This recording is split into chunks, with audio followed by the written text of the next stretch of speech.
समय। सोचिए इसके बारे में। ये एक ऐसी नदी है जिसके आगे कोई नहीं दिखता, न राजा, न ऋषि और न ही देवता। यही वो शक्ति है जो हर कहानी को शुरू करती है और हर युग का अंत भी लिखती है। लेकिन एक सवाल है, बहुत गहरा सवाल। अगर समय ही सब पर राज करता है, तो ऐसी कौन सी शक्ति है जो खुद समय को भी अपने वश में रखती है?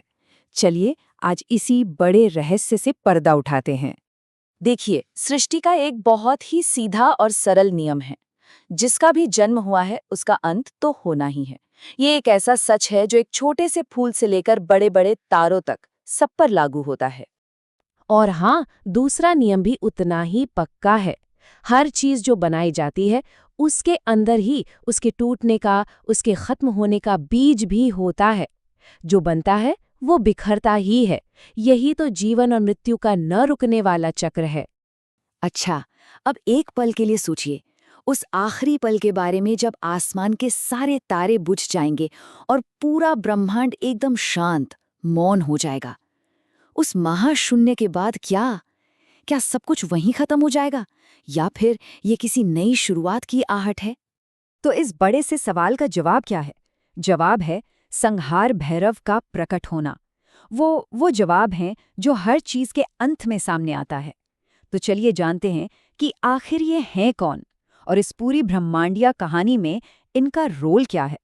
तो ये जवाब है संहार भैरव। संहार का मतलब है पूरी तरह से विनाश, और भैरव मतलब जिसका रूप देखकर भय लगे। ये असल में भगवान शिव का वो सबसे आखिरी और सबसे प्रचंड रूप है जो खुद काल यानी समय के भी स्वामी हैं। वो तब सामने आते हैं जब सृष्टि का पूरा बैलेंस बिगड़ जाता है और विनाश के अलावा और कोई रास्ता नहीं बचता। और इनके आने की कहानी वो तो और भी जबरदस्त है। हुआ यूं कि जब अधर्म अपनी सारी हदें पार कर गया और सृष्टि का संतुलन पूरी तरह टूट गया, तो सभी देवताओं ने अंत के लिए पुकार लगाई। बस तभी महादेव की तीसरी आंख खुली और उससे जो आखिरी ज्वाला निकली, उसी से संहार भैरव का जन्म हुआ। ठीक है, तो अब हम जानते हैं कि वो आए कैसे, पर उनका जो रूप है, उसके पीछे छिपे गहरे मतलब क्या हैं? उनका हर प्रतीक सिर्फ विनाश नहीं दिखाता, बल्कि उसके साथ साथ एक बहुत गहरा फलसफा भी जुड़ा हुआ है। तो इनकी प्रतीकों को देखिए, हर एक का कितना गहरा मतलब है। उनका त्रिशूल कोई मामूली हथियार नहीं है। ये मोह, अहंकार और इस भ्रम को खत्म करता है कि हम समय को कंट्रोल कर सकते हैं। उनके डमरू की आवाज, वो ब्रह्मांड की पहली और आखिरी आवाज है, सृजन और विनाश का कभी न खत्म होने वाला संगीत। और उनके साथ जो श्वान है, वो वफादारी और उस पैनी नजर का प्रतीक है जो समय के हर पल पर टिकी रहती है। एक कहानी है, सुनिए।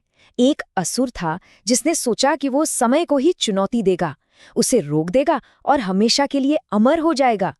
तभी संहार भैरव प्रकट हुए और उन्होंने गरजते हुए कहा, जो समय को रोकना चाहता है वो सृष्टि का शत्रु है।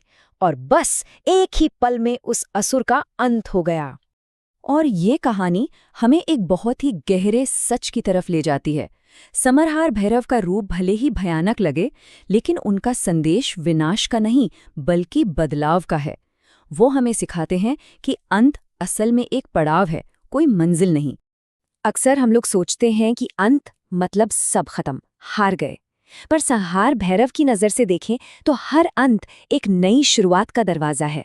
जहाँ विनाश होता है वहीं तो नए सृजन की उम्मीद जगती है, और जिसे हम हार समझते हैं वो असल में बदलाव का एक मौका होता है। तो इन सब बातों का हमारी जिंदगी से क्या लेना देना है? बहुत गहरा लेना देना है। जब भी लगे कि सब कुछ खत्म हो रहा है, तो याद रखिए कि ये अंत नहीं, सिर्फ एक बदलाव है। कुछ भी नया बनाने के लिए पुराने को टूटना ही पड़ता है। समय से लड़ने की जगह उसके साथ बहने में ही असली आज़ादी है, असली मुक्ति है। चलिए अब इस पूरी बातचीत के सबसे दमदार हिस्से पर आते हैं, उस आवाज पर जो गहरे सन्नाटे के बाद भी गूंजती रहती है।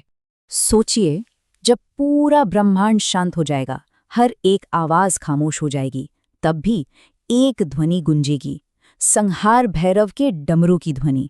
और वो आवाज बस एक ही बात कहेगी, ये अंत नहीं, ये आरंभ है। तो असल में संहार भैरव ही काल हैं और काल ही तो शिव हैं। ये चक्र कभी नहीं रुकता, हमेशा चलता रहता है। आरंभ और अंत एक ही सिक्के के दो पहलू हैं। इसी शाश्वत सत्य को नमन।